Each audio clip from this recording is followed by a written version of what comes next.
नमस्कार, स्वागत है आपका। मैं हूं आपके साथ विशाल पंडित। आप देख रहे हैं 24 का महासमर। 2024 के महासमर में आज बात होगी 16 हारी सीटों पर मिलेगी जीत।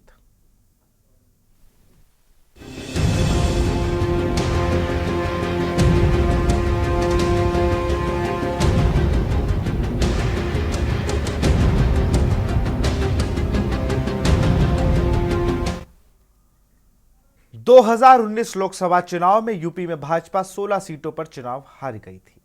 2024 में 16 सीटों पर जीत के लिए भाजपा ने स्पेशल स्ट्रेटेजी बनाई हुई है। 7 सीटों पर पिछले चुनाव में हार चुके प्रत्याशियों पर दांव लगाया है, जबकि 5 सीटों पर नए चेहरे उतारे हैं।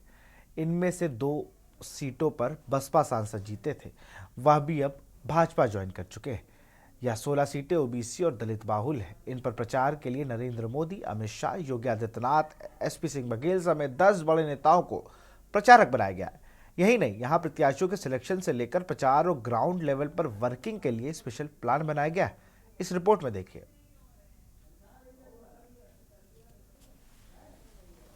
चुनाव में यूपी में बीजेपी को प्रचंड जीत मिली थी, लेकिन ये जीत 2014 लोकसभा चुनाव के मुकाबले कम रही। भाजपा 16 सीटों पर चुनाव हार गई। अब 2024 में इन 16 सीटों पर जीत के लिए भाजपा ने स्पेशल स्ट्रेटेजी बनाई है, लेकिन सवाल है क्या बीजेपी यूपी में 80 में 80 सीटें जीत पाएगी। 16 हारी सीटों में 7 सीटों पर 2019 में चुनाव में हार चुके प्रत्याशियों पर दांव लगाया गया है, जबकि 5 सीटों पर नए चेहरे उतारे गए हैं। इनमें से जिन 2 सीटों पर बसपा सांसद जीते थे, वो अब भाजपा ज्वाइन कर बीजेपी की ताकत को बढ़ा रहे हैं। 16 सीटों पर प्रचार के लिए नरेंद्र मोदी, अमित शाह, योगी आदित्यनाथ, एसपी सिंह बघेल समेत 10 बड़े नेताओं को स्टार प्रचारक बनाया गया है। इतना ही नहीं, प्रत्याशियों को टिकट देने से लेकर प्रचार और ग्राउंड लेवल पर वर्किंग के लिए स्पेशल प्लान बनाया गया है। 2019 में बीजेपी की हारी हुई सीटों की बात करें तो 16 सीटें ओबीसी और दलित बाहुल्य हैं। भाजपा पूर्वांचल की 6 सीटों और पश्चिमी उत्तर प्रदेश की 8 सीटों पर चुनाव हारी थी। इनमें 2 सीटें ऐसी भी थीं जिन पर जीत हार का अंतर 30,000 से कम था, जबकि 6 सीटों पर 1 लाख वोटों से कम के अंतर पर हार जीत हुई थी। यूपी की हारी हुई 16 लोकसभा सीटों पर जीतने के लिए बीजेपी ने अपने तर्कस के हर तीर का बखूबी इस्तेमाल कर रही है। भाजपा ने 16 सीटों पर प्रत्याशियों के चुनाव में जातीय समीकरण का ध्यान रखा है। अभी तक घोषित प्रत्याशियों में 5 सवर्ण, 6 ओबीसी और 2 दलित हैं, जबकि 2019 में 7 सीटों पर सवर्ण प्रत्याशियों को मौका दिया गया था। जिन 3 सीटों पर भाजपा को चुनौती मिल सकती है, वहां अब फाइनल जीत के लिए रणनीति बन रही है। 3 सीटों में गांधी परिवार का गढ़ रायबरेली, अखिलेश के प्रभाव वाली मैनपुरी और मुख्तार अंसारी के वर्चस्व वाली गाजीपुर सीट है। हारी हुई सीटों पर 1 साल में सीएम योगी ने 70 से अधिक दौरे किए हैं। 16 सीटों पर जीत के लिए भाजपा करीब 1 साल से काम कर रही है। यही नहीं, पीएम मोदी का भी इन सीटों पर फोकस है। भाजपा जिन 16 सीटों पर हारी थी, उनमें 70% सीटें दलित और ओबीसी बाहुल्य हैं। इसे ध्यान में रखते हुए 40 स्टार प्रचारकों की लिस्ट में 10 बड़े दलित ओबीसी वर्ग के नेताओं को शामिल किया गया है। ये इन सीटों पर प्रचार में फोकस करेंगे। सोशल इंजीनियरिंग पर ध्यान रखते हुए स्टार प्रचारकों की लिस्ट में योगी आदित्यनाथ, मोहन यादव, केशव प्रसाद मौर्य, ब्रजेश पाठक, असीम अरुण जैसे नेताओं को शामिल किया गया है। माना जाता है कि इन नेताओं का अपने वर्ग के वोटर्स पर प्रभाव है। यादवों को साधने के लिए मध्य प्रदेश के मुख्यमंत्री मोहन यादव पिछले 6 महीने में 3 बार यूपी आ चुके हैं। तस्वीर साफ है, बीजेपी 2019 में सभी हारी हुई सीटों को जीतने के लिए व्यूह रचना कर चुकी है। रविवार को मेरठ से पीएम मोदी ने चुनाव प्रचार का शंखनाद भी किया। ऐसे में 2019 की हारी हुई सभी लोकसभा सीटों को जीतने के लिए बीजेपी ने पूरी ताकत झोंक दी है। ऐसे में बीजेपी की नई रणनीति इस बार कितनी सफल होगी, ये देखने वाली बात होगी। विनीत शर्मा, स्पेशल डेस्क, के न्यूज इंडिया।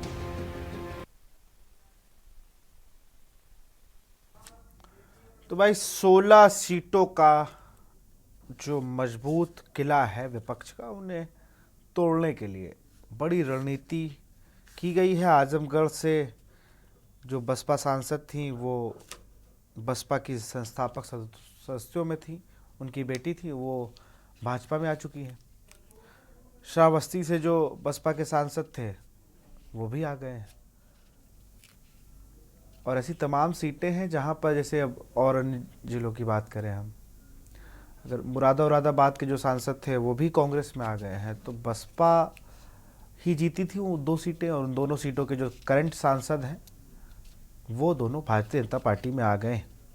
जफर नकवी हैं, भाजपा के प्रवक्ता, हमारे साथ जुड़ चुके हैं। बहुत बहुत स्वागत है आपका। सुरेंद्र दुबे जी हैं, बहुत वरिष्ठ पत्रकार हैं, सर आपका बहुत बहुत स्वागत है। मोहम्मद साजिद है, सपा प्रवक्ता है, आपका भी बहुत बहुत स्वागत है। सबसे पहले सुरेंद्र सर के पास ही चलूंगा। सर, इस बार चुनाव कुछ अलग तरीके का हो रहा है। ये 16 सीटें वो है जहां पर भारतीय जनता पार्टी जीत नहीं दर्ज कर पाई थी। उसमें गाजीपुर भी शामिल है जहां से अफजाल अंसारी ने मनोज सिन्हा को हराया था। सपा बसपा का गठबंधन का टिकट था। और आजमगढ़ की जो लालगंज लोकसभा सीट है वहां पर भी सपा बसपा गठबंधन के प्रत्याशी की जीत हुई थी। वैसे श्रावस्ती में दद्दन मिश्रा हारे थे और वर्मा जी जो वहां से सांसद है वो जीते थे। इस बार ये गणित कितना सही बैठेगा, सपा कांग्रेस और आम आदमी पार्टी या जो अन्य इंडिया गठबंधन के नेता वहां पर चुनाव लड़ रहे हैं।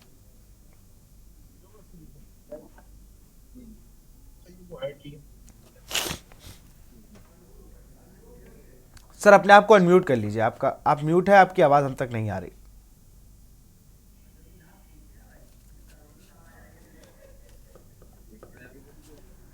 तो तुम्हें भाई गाड़ी थोड़ी आराम से चलाओ। अब आई आवाज? हाँ सर, आप आवाज आ रही है आपकी। देखिए मैं कह रहा हूँ कि जीती थी तो वो तो जीती थी, उसके ऊपर जाना है क्योंकि बीजेपी का दावा है या नारा है कि हम 80 में 80 जीतेंगे। सच्चाई क्या है ये आप भी जानते हैं, हम भी जानते हैं। अब जो 16 सीटें बची हैं तो ठीक है, हम डिस्कशन के लिए ले रहे हैं कि इन 16 सीटों पर भाजपा क्या रणनीति बना रही है। भाजपा तो उन 62 पर ही बना रही है जो जीती है, क्योंकि जो इंटरनल रिपोर्ट्स हैं बीजेपी की उनमें कहा गया है कि उनका प्रदर्शन वो रहने वाला नहीं है, जनता नाराज है और उनको एंटी इनकम्बेंसी का सामना करना पड़ सकता है। दूसरे, इस बार जितना विपक्षी गठबंधन एकजुट है उसको देखते हुए बीजेपी को दिक्कत हो सकती है। कांग्रेस और सपा एक साथ आ गए तो हो सकता है ये इनको क्या कहते हैं बीजेपी का मुकाबला करे कस के, तो इसलिए आप उसको 16 से मत जोड़िए। टोटल 80 में 62 पर भी उतनी ताकत लगाए जितनी 16 पर लगा रहे हैं।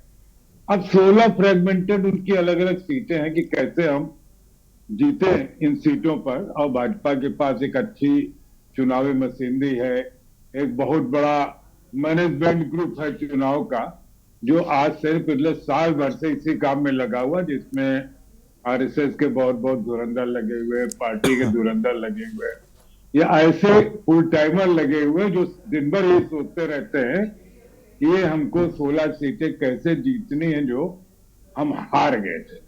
यही बीजेपी की चुनावी रणनीति रहती है कि जहां विजय पा रहे हैं तो ठीक है, लेकिन जो हार में अगर एक भी सीट हम रिटेन कर सकते हैं तो उसके लिए पूरी जी जान लगा देते।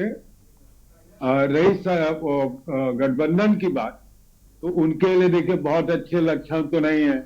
स्वामी प्रसाद मौर्य भाग गए, अनुप्रिया पटेल दूसरी जगह गई, अब सुना वो ओवैसी के साथ मिलकर कोई नया खेल खेलेंगे। कहने के लिए हम कह सकते हैं इससे क्या होगा, लेकिन कुछ वोट तो कटते ही है।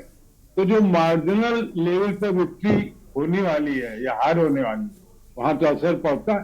तो मैं मानता हूं कि अभी सत्ता पक्ष की तुलना में विपक्ष उतना धारदार तरीके से अटैक नहीं कर पा रहा है। इसीलिए आपका यह आकलन बिल्कुल सही है कि पक्ष तैयार है लेकिन विपक्ष नहीं तैयार है। जी बिल्कुल, तो विपक्ष के पास ही चलते हैं। साजिद भाई, अभी भी क्या दिक्कतें हैं? अगर वो पार्टी से नाराज चल रहे थे तो आपके पास भी शामिल कराने का अच्छा मौका था। आप रितेश पांडे अंबेडकर नगर से हैं, वो काफ़ी दिनों तक अखिलेश यादव के संपर्क में रहे, लेकिन उसके बाद उन्होंने भारतीय जनता पार्टी में शामिल हो गए। ऐसे तमाम नेता थे जो अखिलेश यादव के संपर्क में तो रहे, लेकिन एंड ऑफ द मूवमेंट वो स्विच कर जाते हैं, या तो वो भाजपा के साथ चले गए या वो जिस पार्टी में है उसी में रहते हैं।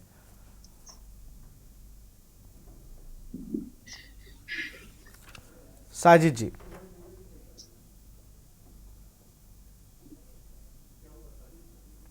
आपको आवाज आ रही है?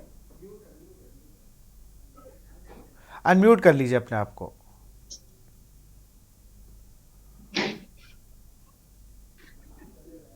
आपको आवाज आ रही है? हाँ, आवाज एक बार फिर से बोलिए। मैं ये कह रहा हूं, फिर से क्वेश्चन करिए। बिल्कुल बिल्कुल, मैं फिर से प्रश्न ले रहा हूं आपसे। जी जी। 16 सीटों पे जो अब जैसे कई जगह है कि जो सिटिंग सांसद है उन्होंने पार्टी को चेंज कर दिया, ऐसा मौका समाजवादी पार्टी के पास भी आया था। लेकिन किसी कारणवश अब जैसे अंबेडकर नगर के सांसद हैं, वो तो अखिलेश यादव से मिल रहे थे, फोटो तक उनकी बड़ी वायरल हुई, और उसके बाद वो चीज़ें थी कि वो शामिल हो रहे हैं समाजवादी पार्टी में, लेकिन ऐन मौके पर उन्होंने बात नहीं बनी और वो भारतीय जनता पार्टी के साथ चले गए। तो ऐसा तमाम नेताओं के साथ हुआ है। वो अखिलेश यादव के संपर्क में आए, अखिलेश यादव ने उनसे बातचीत की, एक अच्छी बातचीत होती है, लेकिन उसके बाद वो समाजवादी पार्टी में नहीं आते हैं। विशाल पंडित जी, ये है क्या कि भारतीय जनता पार्टी धन बल ईडी सीबीआई की राजनीति कर रही है, और एक रितेश पांडे जी नहीं, उन्होंने हिंदुस्तान में लगभग 450 से अधिक सांसद और विधायक तोड़े हैं, और मध्य प्रदेश से लेकर जो है वो महाराष्ट्र, कर्नाटक समेत कई राज्यों में उन्होंने सरकारें गिराई हैं और फिर अपनी बनाई। वो लोग लोकतंत्र का चीरहरण कर रहे हैं। तो समाजवादी पार्टी में अगर वो आते तो उनका स्वागत था, लेकिन कहीं ना कहीं उनके ऊपर दबाव था जिसके चलते वो भारतीय जनता पार्टी की तरफ गए हैं, और यह दबाव उन्हीं पर ही नहीं, तमाम और भी सांसद और विधायकों पे है। और आप चाहे यूपी देख लें या और भी जगह, तो जो लोकतंत्र का चीरहरण भाजपा कर रही है, ईडी सीबीआई और दबाव की राजनीति, बस उसकी यही वजह है। लेकिन समाजवादी पार्टी यूपी में बहुत मजबूती के साथ चुनाव लड़ रही है और लगातार वोट प्रतिशत बढ़ रहा है। आपने चुनाव में देखा कि 2014 में भाजपा का वोट परसेंटेज 42.32% था। मैं इस पे बात ही नहीं, चलिए मैं आपकी ये बात मान लूंगा। एक सवाल और भी है। विधानसभा चुनाव 2022 में भाजपा के लोकसभा चुनाव के वोटिंग परसेंटेज से कम हुआ, तो भाजपा का वोट प्रतिशत गिरने लगा है और समाजवादी पार्टी का बढ़ने लगा है। बिल्कुल, बहुत अच्छी बात है, बहुत अच्छी बात है, आपकी मेहनत है ये। लेकिन एक सवाल जो बार बार इस लोकसभा चुनाव से पहले उभर के आ रहा है, मैं बहुत जगह भी, मैं फेसबुक, ट्विटर और माफ करिएगा एक्स और तमाम ऐसे सोशल मीडिया प्लेटफॉर्म पे देख रहा था, अखिलेश यादव को एक चीज पर बड़ा घेरा जा रहा है कि उन्हें मुसलमान वोट चाहिए, लेकिन मुसलमान नेताओं का नाम लेने से वो कतराते हैं, ऐसा आरोप लग रहा है। आप उनके जो समाजवादी पार्टी के प्रत्याशी भी हैं, अफजाल अंसारी, उनके भाई मुख्तार अंसारी की मौत पे भी नाम नहीं लिख पाए। वो कानपुर में एक उनके विधायक बंद हैं, जिस दिन मिल के गए उसके अगले दिन ही वो उनका जेल शिफ्ट हो जाता है, महाराजगंज चले गए, उनसे मिलने आज तक नहीं गए, उनके लोग बड़ा विरोध कर रहे हैं। आजम खां को लेकर नाराजगी साफ है। एसटी हसन ने कहा कि किसी दबाव में तो होंगे ही। तो एक जो बड़ा कुनबा उनके साथ रहता था वो भी कहीं ना कहीं टूटता जा रहा है। नहीं, भाजपा का आईटी सेल इस तरीके की चीजें उड़ा रहा है। यह एसटी हसन ने बयान दिया है, अखिलेश यादव ने अपने फेसबुक पे लिखा है। एसटी हसन साहब ने ये बयान दिया है कि मैं समाजवादी पार्टी के साथ हूं और मुझे समाजवादी पार्टी ने घर से बुलाकर मेयर बनवाया, फिर सांसद बनवाया, और अब उन्होंने अगर मेरा टिकट काटा है तो कहीं कोई कारण रहे होंगे, लेकिन मैं समाजवादी पार्टी का एहसानमंद हूं और कहीं ना कहीं फिर मुझे मौका मिलेगा और मैं जिसको प्रत्याशी बनाया उसके साथ वो चुनाव लड़ाऊंगा। उनका अंतिम बयान ये है। लेकिन आईटी सेल उसको दूसरी तरीके से चला रहा है, और मुख्तार अंसारी साहब के साथ उनके पूरे परिवार ने अलग अलग बयान दिए हैं और वो लोग साथ हैं। और माननीय सतपाल जी का कहना था कि मुख्तार अंसारी साहब तो मेरे पारिवारिक रिश्ते थे, और आज समाजवादी पार्टी के पूर्व सांसद श्री धर्मेंद्र यादव जी वहां मुख्तार अंसारी साहब के घर पहुंचे हुए हैं और कब्र पर उन्होंने उनके फूलों की अकीदत पेश की और इसके बाद जो है उनकी मगफरत के लिए दुआएं की है और उनके परिजनों से मुलाकात भी की है। तो ये आज वह समाजवादी पार्टी केवल मुसलमानों के साथ ही नहीं, मुसलमानों के भी साथ है और सभी समाजों के साथ है, और वो देश को बचाने के लिए, संविधान को बचाने के लिए लड़ाई लड़ रही है। उसमें समाजवादी पार्टी को केवल मुसलमानों की पार्टी कहना गलत है। मैंने ये नहीं कहा है, मैंने ये थोड़ी कहा, लेकिन कोर वोटर तो वो भी है ना, ये तो मान लीजिए आप। नहीं, समाजवादी पार्टी के साथ सभी वोट है, और समाजवादी पार्टी मुसलमान, यादव, दलित, पिछड़े, समाजवादी पार्टी का नारा पीडीए है, तो वो पीडीए के साथ है और समाजवादी पार्टी सबको साथ लेकर चल रही है, और इसीलिए समाजवादी पार्टी का वोट परसेंटेज बढ़ रहा है और हम यूपी की इंडिया गठबंधन 80 की 80 सीट जीतने जा रहा है। जफर जी, बड़ा हंस रहे हैं आप, कुछ तो ऐसा क्या हो गया, हमें बता दी तो हम भी थोड़ा मुस्कुरा लें। विशाल जी, हमारे प्यारे भाई मोहम्मद साजिद साहब जिस तरह से बता रहे थे कि मुसलमानों का कोई वोट भारतीय जनता पार्टी से हट के समाजवादी पार्टी की ओर है, तो मैं कुछ चीजों को बहुत आशना कर दूं। साजिद साहब, आप तो माशाल्लाह से पुराने समाजवादी नेता हैं और अच्छे से हमारे आपके एक निजी संबंध भी है, तो मैं आपको याद दिला देता हूं कि आपकी पार्टी, जिस समाजवादी पार्टी की आप विचारधारा की बात करें, इसने सिर्फ दरी और चादर बिछवाई है आपसे, इसके अलावा आपको कुछ कहीं अहमियत नहीं दी है। ये सब चीजें आप लोग पता नहीं क्यों भूल जाते। बेचारे आजम खान साहब की हालत देखिए ना, वो बेचारे आने वाली स्थिति में उनकी क्या परिस्थिति होने वाली किसी को नहीं मालूम है। बहुत से ऐसे नेतागण, अभी कानपुर की बात करे थे, इरफान सोलंकी साहब का नाम लेने में आवाज आपके मुंह से नहीं निकलती, आपके सो कॉल्ड बड़े नेता की, जिनको आप प्रधानमंत्री पद का दावेदार भी कभी कभी आप लोग बता देते हैं। पीडीए में ए भी सबसे लास्ट में इसलिए क्योंकि ए को कभी कुछ समझा ही नहीं आपकी पार्टी ने। सिर्फ हमसे क्या करवाया आपकी समाजवादी पार्टी ने, जहां पे इफ्तार पार्टी वहां पे टोपी पहन के मुसलमानों को टोपी जरूर पहना दी। ये काम सबसे पहले समाजवादी पार्टी ने किया। देश के मुसलमानों को सबसे ज्यादा अगर गुमराह किसी पार्टी ने किया तो वो इंडिया गठबंधन की वो तमाम वो दोनों पार्टियां हैं जो मुख्य पार्टी कांग्रेस और समाजवादी। इसने हमेशा कहा कि भाजपा आएगी तो कत्लेआम होगा। इतना वक्त बीत चुका है, 10 साल का वक्फा आने वाला है। एक दंगा बता दिए मेरे भाई जहां मुसलमानों के साथ कुछ ऐसा हुआ हो। तो यकीन इस चीज पे जो आपके साथ हमारा यकीन था ना, वो मुसलमानों का टूट चुका है। और ये जो 80 लोकसभा सीट जिसके लिए हमारे ये मंथन, आज ये डिबेट है, कि 80 की 80 में मुसलमान इस बार आपको यकीनी तौर पे बताएंगे कि समाजवादी पार्टी ने सिर्फ हमको उस तरह से इस्तेमाल किया कि हम तो वो टिश्यू पेपर है जिससे मुंह पोंछ के हटा दिया जाता है। भीड़ चाहिए तो मुसलमान चाहिए, दरी चादर बिछानी हो तो मुसलमान चाहिए, झंडा उठाना हो तो मुसलमान चाहिए, लेकिन जब एमएलसी बनना होगा तो यादव चाहिए, जब विधायक का नाम प्रत्याशी घोषित करना होगा तो मुसलमान नहीं चाहिए, वहां भी यादव चाहिए, जब आपको सांसद प्रत्याशी घोषित करने में तो पहले परिवार याद आएगा, बाद में मुसलमान की 1-2 सीट देके मुसलमान को यह बताने की कोशिश की जाए कि हम तुम्हारे हिमायती है। अब मुसलमान, आपकी जो गुमराही वाली जो राजनीति थी ना, उससे मुसलमान बहुत दूर चला गया है। और ये खुदा का शुक्र है मुसलमानों के ऊपर कि मोदी का नेतृत्व मिला। मोदी ने किसी की एक विशेष जाति वाली पार्टी ना छोड़ के सबका साथ, सबका विकास, सबके विश्वास और सबके प्रयास की बात की। ये मोदी का नेतृत्व था। आपके मौलाना मुलायम सिंह, स्वर्गीय मौलाना मुलायम सिंह, इसके बाद मौलाना अखिलेश यादव आ गए, लेकिन ये वो मौलाना है जिन्होंने मुसलमानों का खाली ठगने का काम किया और मुसलमानों को बलगलाकर आरएसएस की विचारधारा से हटाया, भारतीय जनता पार्टी की विचारधारा से हटाया। लेकिन मुसलमानों को अगर किसी ने ठगा, आज उत्तर प्रदेश की ऐसी बहुत सी सीटें हैं जहां पे मुसलमान ये इख्तियार रखता है, अगर जिता भी सकता है तो हरा भी सकता है, लेकिन उन मुसलमानों की रहनुमाई आपने नहीं दी। अब आप सीधे कटाक्ष करेंगे भारतीय जनता पार्टी ने क्यों नहीं दिया। हम मानते हैं अभी हमारे पास वो लीडरशिप का वो चेहरा मुसलमानों में अभी इख्तियार में नहीं है, अभी उसका वो जनमानस में वो वोट शेयर नहीं है कि वो खड़ा होगा और जीत जाएगा।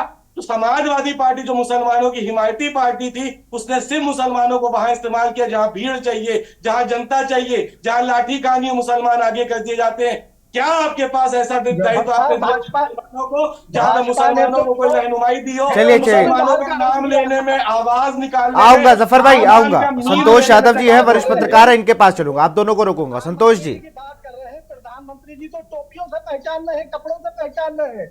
आप बात कर रहे हैं कि वो सबको साथ लेकर चल रहे हैं। आप कहाँ हैं? आप उनकी बात आऊंगा। साजिद भाई, आपके पास भी आऊंगा। एक बार जरा मैं संतोष जी के पास चलूंगा। संतोष जी, रात के अंधेरे में विपक्ष तैयार अभी तक नहीं हो पाया है, कहीं तो अभी सीटें नहीं डिक्लेयर हैं, लोग उस तरीके से प्रचार नहीं कर रहे हैं विपक्ष के जिस तरीके से भारतीय जनता पार्टी कर रही है। संतोष जी, देखिए, विपक्ष पहले तो अभी एकजुट हो ही नहीं पा रहा। जिस तरह से इंडिया गठबंधन लेके आए थे, ममता बनर्जी को, इसको उसको सबको एक मंच पे लाने का प्रयास किया, लेकिन आखिरी पड़ाव में सब, कोई ईरान भागा, कोई तुरान भागा, सब अपनी तरफ भागने लगे। इस बारे में विपक्ष को बहुत कुछ सोचना होगा। और ये जो ख्वाबी पुलाव समाजवादी पार्टी हो, चाहे बीजेपी हो, कांग्रेस हो, जो देख रही है कि मैं 80 में 80 आज के इतिहास में कोई जीता है? इतिहास उठा के देख लीजिए। इंदिरा जी की जबरदस्त लहर थी, उसमें तो 80 में कोई 80 जीत नहीं पाता। इसमें कहां जीत जाएगा भाई? इसका असर जो है गठबंधन का कुछ ना कुछ तो पड़ेगा ही। और वोट बैंक जो है बटा है। ये जो हमारे जफर जी कह रहे थे, बिल्कुल सही कह रहे। कि अखिलेश जी वोट बैंक लेने के लिए तो सब कुछ ठीक है। यादव, जब यादव में पहुंचे तो बोले मैं यादव हूं, यादव को भी लात मारी। इनके कार्यकाल में, जफर जी को याद नहीं होगा, सबसे ज्यादा यादवों पे मुकदमे हुए, उनके घर तोड़वा दिए गए। ये अखिलेश जी के कार्यकाल की बात बता रहा हूं। अब आ जाइए माननीय मुख्यमंत्री योगी आदित्यनाथ जी पर। योगी आदित्यनाथ जी का इतिहास उठा के देख लीजिए कि उन्होंने किस यादव पे जुल्म किया। आज तक किसी पे नहीं किया, बदनाम है सिर्फ। ये यादव कोई सुनता नहीं, सुनता कैसे नहीं। मैं प्रत्यक्ष उदाहरण बैठा हूं, डिबेट में अपने उत्तर प्रदेश और भारतवर्ष के लोग देख रहे होंगे। मैं उनसे आग्रह करता हूं कि मुख्यमंत्री योगी आदित्यनाथ जैसा आज तक मुख्यमंत्री नहीं हुआ। मेरा घर डॉक्टर आरती लाल चंदानी ने 3 दिन में तोड़वा दिया था, और हर्षवर्धन जी कैबिनेट मंत्री थे जो कानपुर मेडिकल कॉलेज के पढ़े हुए थे। योगी जी के दरबार में जब मैं पहुंचा और उनको अपनी बात बताई कि मेरे साथ ये अन्याय हुआ है, आरती लाल चंदानी को रात में 1:30 बजे हटाकर किनारे फेंक दिया था। तो भी मैं यादव था। एलिगेशन कोई किसी पे लगा सकता है। ये बात बिल्कुल सही है कि अगर आपके साथ कोई जुड़ा है, मुख्तार अंसारी समाजवादी पार्टी जुड़े थे, बसपा से जुड़े थे, अफजाल अंसारी जुड़े थे, तो ये कहने में आप क्यों डर रहे हो कि ये हमारी पार्टी के लोग नहीं हैं? यूपी में आप खुल के अरे बोलिए। 75 जिलों में कितने डीएम और एसएसपी यादव है, ये बताइए। आप जब यादव को भाजपा में सम्मान दे रही है तो कितने यादव है? और आप कह रहे हैं कि यादवों पे और पीडीए पे ही सबसे ज्यादा जुल्म हो रहा है। पता नहीं आप कहाँ है। आप देखिए, अभी मैनपुरी में एक पूर्व विधायक जी का मकान गिरा दिया, बुलडोजर से ढा दिया गया। जफर जी, मैं क्या कह रहा हूँ उसको सुनिए। जफर जी नहीं, साजिद जी है सपा प्रवक्ता संतोष जी। मैं पहले उसको सुनिए, मैं क्या कह रहा हूँ। बैठने से कुछ नहीं, तो पहले बात सुनिए। मैं क्या कह रहा हूँ, जुल्म हर सरकारों में हर एक पर हुआ है, किस पे नहीं हुआ? ये आप बताइए। नियम कानून सब ताक पे रखा है। ये कौन से नियम में लिखा है घर से घर गिरवा दीजिए? ये कौन से नियम में लिखा है? हाई कोर्ट सुप्रीम कोर्ट बेकार है। गैंगस्टर आप घर गिरवा देंगे, हाई कोर्ट सुप्रीम कोर्ट का हवाला मेरा घर गिरवा देंगे? कहाँ का नियम है? योगी जी अच्छा काम कर रहे हैं, लेकिन इसका मतलब ये नहीं है कि अन्याय किसी के साथ हो। इरफान सोलंकी जेल में बंद है, करने वाली ईडी के छापे पड़ रहे हैं। है। क्यों ईडी से दबाव बनवा रहे भाई? अब क्यों ईडी से दबाव बनवा रहे समय, चुनाव के समय में? इससे पहले आपको ईडी सीडी नहीं याद आती है? इरफान जी जेल में है, इनको जाना चाहिए। अखिलेश यादव क्यों नहीं जाते हैं जब वोट लेते हैं मुसलमानों का? मुख्तार अंसारी मरा, क्यों नहीं उस पर बोले? वोट लेते हैं मुसलमानों का टोपी लगा के। ये सब मक्कार लोग हैं, इनका बहिष्कार होना चाहिए, जो अपनों को अपने कहने में साले डरते हो। मैं रोकूंगा संतोष जी, मैं इन ऐसे शब्दों का प्रयोग मत करें। मुझको फक्र है नहीं अपने को अपना कहना चाहिए हर आदमी, जो जिसके साथ जुड़ा है। जब आप उस नेता के साथ नहीं रहोगे तो पार्टी बदलेगा। आप बोलिए ना उसके लिए। आप चलिए संतोष जी, आपको रोकूंगा। सुरेंद्र सर के पास चलूंगा, दोनों लोग को रोकूंगा। सुरेंद्र सर, जो एक बड़ा सवाल है लगातार, क्योंकि आजकल समाजवादी पार्टी हो या Bharatiya Janata party social media पर ज्यादा ही एक्टिव रहती है, और सोशल मीडिया के लोग जब ये लगातार आप पर बयान देने लगे कि भाई जो मुसलमान का वोट चाहिए होता है तो अखिलेश सब ये करते हैं, लेकिन मुसलमानों को टिकट देने में हिचकिचा रहे हैं, वो मुसलमान नेताओं के आसपास खड़े होने में हिचकिचा रहे हैं, ऐसा क्यों कहा जा रहा है? सर, आपने तो बहुत समय तक समाजवादी पार्टी सरकार देखी, समाजवादी पार्टी को आपने बहुत करीब से देखा।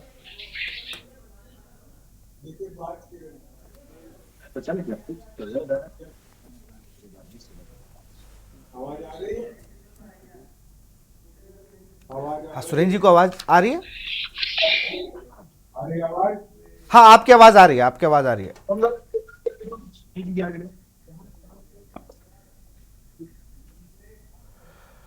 तो कुछ तकनीकी खामी है, इस पे काम करेंगे हम फिर से। एक यहाँ पर वक्त है एक छोटी सी ब्रेक का, ब्रेक के बाद जल्द हाजिर होते हैं। ब्रेक के बाद आपका स्वागत है। 2024 के महासभा में हम बात कर रहे हैं 16 सीटों पर, जहां पर भारतीय जनता पार्टी या एनडीए गठबंधन फेल हुआ था। यूपी में 80 सीटें जीतने का लक्ष्य है, एक खास प्लान के साथ वो उतरी है, लेकिन विपक्ष का यहां पर प्लान कुछ दिख नहीं रहा है। दिख रहा है तो वो कहां पर है, वो किस कोने में है, ये ऐसा दिख नहीं रहा, ये साफ चीजें हैं। सुरेंद्र दुबे जी हैं, वरिष्ठ पत्रकार हैं, इनका रुख करेंगे। सर, सेम सवाल है कि लोगों की मांग उठ रही है कि अखिलेश यादव को क्या दिक्कतें हो गई हैं, और इन 16 सीटों पर अगर विपक्ष हारता है तो कहीं ना कहीं फिर यूपी में जो आंकड़ा है वो और बदलेगा। ठीक है, अब देखो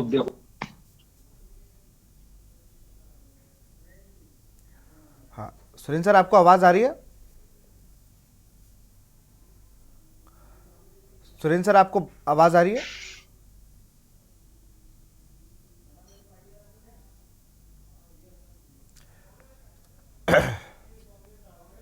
तो सुरेंद्र जी शायद हमारी आवाज नहीं पहुंच रही है। सुरेंद्र जी, आवाज सुन पा रहे हैं आप? चलिए, उन तक हमारी आवाज नहीं पहुंची। और कांग्रेस के डॉक्टर करण त्रिपाठी हमारे साथ जुड़ चुके हैं, उनका रुख भी करेंगे, लेकिन उससे पहले हम सीधे चलते हैं जफर नकवी के पास, बीजेपी के प्रवक्ता हैं। जफर भाई, एक बात तो है कि आप जिस तरीके से भारतीय जनता पार्टी की इस सरकार में 2019 से 24 की तक की जो सरकार चल रही है, इसे विपक्षी नेताओं को टारगेट किया जा रहा है जफर भाई, और खुले रूप से किया जा रहा है। जैसे आज देख ली, चाहे वो केजरीवाल रहे हो, चाहे वो हेमंत सोरेन रहे हो, जो हल्का सा भी उठने की कोशिश कर रहा है, या कांग्रेस पार्टी खुद रही हो, 1700 करोड़ का नोटिस एक राजनीतिक पार्टी को, और खाते फ्रीज कर देना। डेमोक्रेसी अगर है तो फिर वो है कहां? बड़ा सवाल ये है। बात इन 16 सीटों की है, लेकिन जब पार्टी के पास, एक पार्टी के पास तो इतना पैसा है, बात क्या होती है बराबरी की, एक पार्टी के पास इतना चंदा आ रहा है, इतना पैसा आ रहा है, वो हर जिले में अपना 5 स्टार रूपी बना दिया उसने कार्यालय। एक दो में तो मैं गया हूं, मुझे बड़ा अच्छा लगा, और एमपी में तो और भव्य दिव्य बने हैं। लेकिन अब एक पार्टी के पास पैसा ही नहीं छोड़ रहे हो आप, उनके जो सो कॉल्ड फाइनेंसर है उनको अपनी पार्टी से राज्यसभा भी भेजे दे रहे हो। फिर आप उम्मीद कर रहे हो कि भारत में सब एक बराबर है, और आप कहते हो हम सबका साथ, सबका विकास, सबको एक नजरिए से देखते हैं।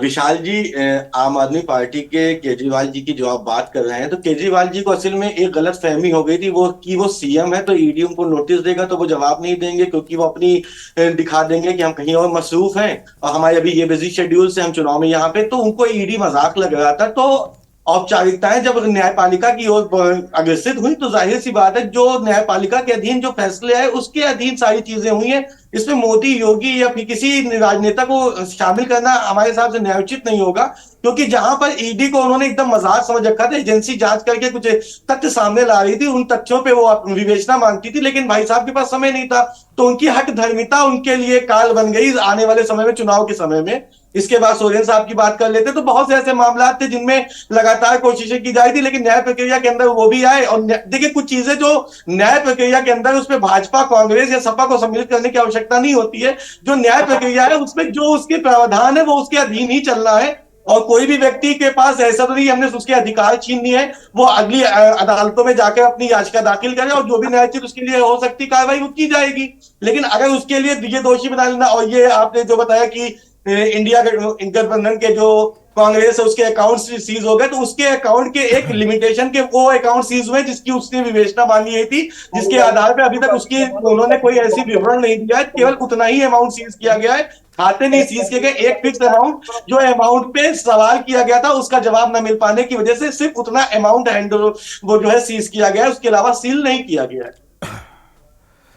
दिक्कत तो हो रही है ना। अब आपके पास वो कह रहे हैं सरकार आपकी है, जहां चाहे वहां दौड़ा दीजिए, ईडी, सीबीआई, आईटी और जितने भी सरकारी एजेंसियां हैं, चुनाव आप उनके साथ लड़ा रहे हैं। एनडीए गठबंधन के सब घटक दल हैं, ये आरोप लगा रहा है विपक्ष, चिल्ला चिल्ला के कह रहा है। देखिए, जनता जनार्दन के फैसले से हमारी सरकार अगर है तो जनता जनार्दन के विश्वास से, जनता जनार्दन के फैसले से है। अगर आपको ये लगता है कि हम गलत कर रहे हैं तो आप जनता के बीच जाइए, हमारी खामियां बताइए, हम अपनी अच्छाइयां बता रहे हैं जिसपे जनता विश्वास कर रही है और हमको वोट देकर सत्ता दे रही है और हमको मौका दे रही है कि हम समाज का विकास कर सके, देश का विकास कर सके, देश में न्यायोचित व्यवस्थाओं को लागू कर सके। अब वो दौर चला गया कि वो हम विधायक हैं, सांसद है तो जेल नहीं जाएंगे। जेल अगर आप विधायक, सांसद के मुख्यमंत्री होंगे तो ये एक नई जो है मिसाल कायम कर दी कि अगर आप मुख्यमंत्री भी होंगे और आप गलत होंगे तो जेल आप आपको भी जाना पड़ेगा। आपके लिए ईडी और सीबीआई की शिकंजे उतने ही कस के मजबूती से पकड़े जाएंगे कि अगर आप गलत है तो या तो आप अपने आप को सही साबित कीजिए, या जब आपसे हम पूछ रहे हैं जिन सवालों के जवाब हम आपसे मांगे यदि आप नहीं देने में सक्षम नहीं होंगे तो जो न्याय प्रक्रिया के अंदर चीजें आएंगी हम उसके अधीन वो फैसले लेंगे। और वो जनता जनार्दन क्या विश्वास इस भारतीय जनता पार्टी के जो हमारा जो हमारी ताकत वो हमारी जनता है, हमारे लोगों का विश्वास जो हम पे है वो हमको सत्ता देती है। और फिर हम अगर सत्ता में आएंगे तो ये फिर न जाने हमको एजेंसीज के दबाव बताएंगे, लेकिन जो जनता जनार्दन का फैसला है उसी से हम सत्ता में आए हैं। और फिर हम 2024 में 400 पार के लक्ष्य को पार करेंगे तो ये फिर चिल्लाएंगे कि हमारे अकाउंट सीज हो गए थे, कोई के पास नेता नहीं है, कोई के पास अपने गठबंधन के नेताओं को संभालने की क्षमता नहीं है, डॉक्टर करण त्रिपाठी के पास चलेंगे। जफर भाई ठीक है, मैं समझ रहा हूँ आप बिल्कुल प्रैक्टिस के साथ आते हैं, इसलिए तो आपको हम बुला भी लेते हैं कि आपके पास ज़्यादा तजुर्बा रहता है। बड़ा तेज तेज बोल रहे हैं, थोड़ा रिलैक्स करिए। तो करण त्रिपाठी के पास मैं चलता हूँ, पूरी डिबेट सुन रहे थे। करण जी सुना आपने भारतीय जनता पार्टी के प्रवक्ता जफर नकवी को, उन्होंने कहा कि भाई जब आप हारने लगते हैं तो आप तमाम बहाने आपके पास तैयार हैं कि खाते सीज थे, भाई हम चुनाव नहीं लड़ पाए, अब खाते सीज ना होते तो हम कुछ और अभी करते। केजरीवाल जी अभी भाजपा में चले आए तो अभी देखिएगा सारे उनके जितने भी कुकर में या जो भी कुछ किए होंगे सब माफ हो जाएंगे, क्योंकि भाजपा एक वॉशिंग मशीन है। उसमें कोई भी अपराधी किसी प्रकार का होगा अगर वो शामिल हो जाता है तो उसकी छवि बिल्कुल साफ छवि बन के निखर के आती है। और इन्हीं के पार्टी के लोग कितना घोटाला किए हुए हैं। एक तो मुख्यमंत्री था कर्नाटक का, आपको याद, येदियुरप्पा जी की याद है आपको, जेल में है वो, भाजपा में इसलिए नहीं जेल भेजा गया। और भी एक शरद चंद्र चेट्टी साहब देखिए अभी आए कि नई नई पार्टी चंदा दिया था, उसको देखिए उन्होंने राज्यसभा में भेज दिया। तो ये पहली बात तो ये चीज बता दें, ये वो पूरी तरीके से खत्म करना चाहते हैं, लोकतंत्र का गला घोटना चाहते हैं और इनके शुरुआत से ये आदत रही, नहीं चल रहा है। दूसरा, इलेक्ट्रो बॉन्ड को लेकर जो भी मामला उठा उन सारे मामलों को दबाने के इन्होंने केजरीवाल का मुद्दा उठा लिया। ठीक है, तो कहने का तात्पर्य मेरा ये है, भाजपा एक ऐसी वॉशिंग मशीन है जिसमें जो भी गया वो दिल के बिल्कुल साफ छवि में निकल के आए। ठीक है, इनसे पूछे कितने नेता इनके घोटाला किए। और सुनिए, अभी इन्होंने बात कर रहे थे बहुत ध्यान से कि केजरीवाल जो हमारे प्रश्नों का उत्तर दे, नहीं तो जेल जाएगा, मिसाल कायम की मुख्यमंत्री भी जेल जा सकता है। ठीक है, अभी जब इनकी सरकार जाएगी, जब इनके घोटाले निकल के आएंगे ना, तब पूछे कौन कौन जेल जाएगा। लेकिन शासन सत्ता आपका है, सीबीआई आपकी है, ईडी आपकी है, इनकम टैक्स विभाग आपका है, जो मन कहे तो करिए। आप स्वतंत्र हैं हर चीज करने के लिए। इलेक्ट्रो बॉन्ड में इतना बड़ा घोटाला हुआ है, यहां तक कि निर्मला सीतारमण के जो पति हैं उन्होंने इतना बड़ा आरोप लगाया कि देश का सबसे बड़ा घोटाला है। इनके पूरे भारत में जितने भी प्रदेश हैं हर जिलों में इनके, अभी आपने खुद कहा, बिल्कुल सही कह रहे हैं आप, बिल्कुल 5 स्टार जैसा इनका कार्यालय है। ये पैसा कहां से आया, इनसे पूछिए पैसा कहां से आया, कितना इन्होंने चंदा लिया है ना। और ये कानून बनाते हैं और सुप्रीम कोर्ट ने इनके कानून को ही मानता नहीं दी इलेक्ट्रो बॉन्ड को लेकर। कितनी बड़ी बदनामी की बात है, सोचिए। सुप्रीम कोर्ट ने उसको खत्म कर दिया, ये नियम ही गलत है। इलेक्ट्रो बॉन्ड को पूरा सूचना मांगे तो क्यों उसमें लिखा था।